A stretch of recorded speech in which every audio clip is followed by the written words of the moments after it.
Morning student, myself Preeti Kohli will be explain revision of chapter 2 striving for equality समानता के लिए संघर्ष।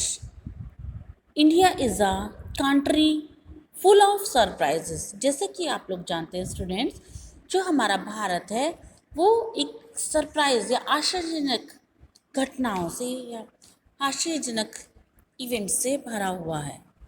There is great diversity in almost every aspect of human life and in the environment as well as हमारे यहाँ पर बहुत सारी diversity है, बहुत ऑलमोस्ट हर ह्यूमन लाइफ में, एनवायरनमेंट में, हर जगह डाइवर्सिटी है।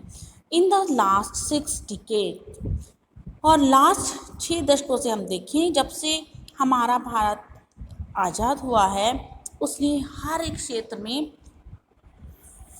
प्रोग्रेस की है। Even the Indian society has undergone a great transformation.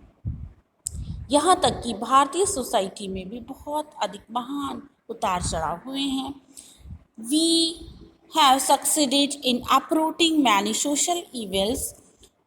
Literacy level has also increased since the time of independence. हमारे यहाँ पर बहुत सारे जो सोशल इवल्स हैं ये भी उनमें भी उनको ख़त्म करने में सफलता प्राप्त हुई है। लिटरेसी लेवल भी आज़ादी के बाद इंक्रीज़ हुआ है। Even the farmers of the Indian constitution were aware of the challenge before the country. यहाँ तक कि बहुत सारे ऐसे फार्मर्स भारतीय संविधान में उन्हें भी आज़ादी से पहले बहुत चैलेंज या चुनौतियों का सामना करना पड़ा था, लेकिन कॉन्स्टिट्यूशन में उन्हें भी एक हेल्दी एनवायरनमेंट दिया है ताकि हमारे कंट्री का डेवलपमेंट हो।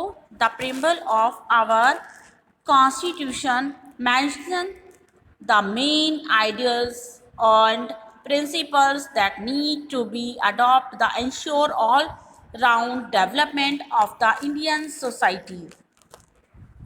हमारी प्रस्तावना में भी, संविधान की प्रस्तावना में भी बहुत सारे ऐसे चीज मेंशन किए गए हैं जो हमारी इंडियन भारतीय सोसाइटी के डेवलपमेंट के लिए ज़रूरी हैं। Ideal such as equality, liberty, fraternity, justice etcetera. जैसे आपका समानता है, स्वतंत्रता है, भाईचारा, न्याय, ये बहुत सारे ऐसे हमारे फीचर्स हैं जिनको डेवलपमेंट के, इंडियन सोसाइटी की डेवलपमेंट के लिए इन आदर्शवादिता को अपनाया गया है और इनको फॉर्मुलेट किया गया है हमारे लॉज के द्वारा। So the Constitution provide for the equality of all individual in every walk of the life, irrespective of their social income, economic, culture background। Despite all these laws, इन सब लॉज के होते हुए हमारे यहाँ पर डिस्क्रिमिनेशन, लेकिन अभी भी हमारी सोसाइटी में डिस्क्रिमिनेशन है।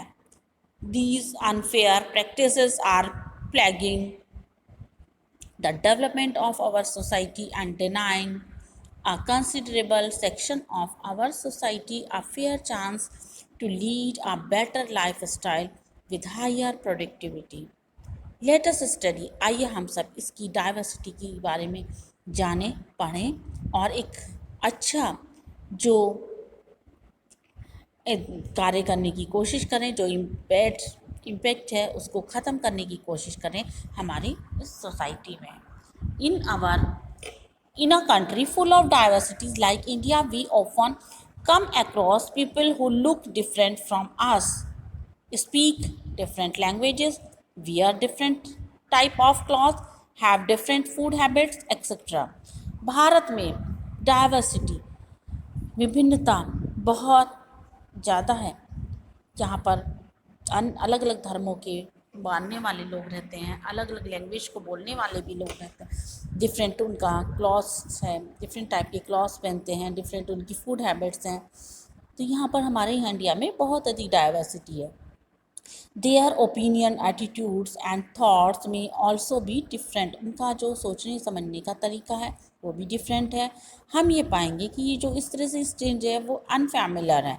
Instead of understanding them properly, we usually form a negative option about them, which resulting in build up certain prejudice।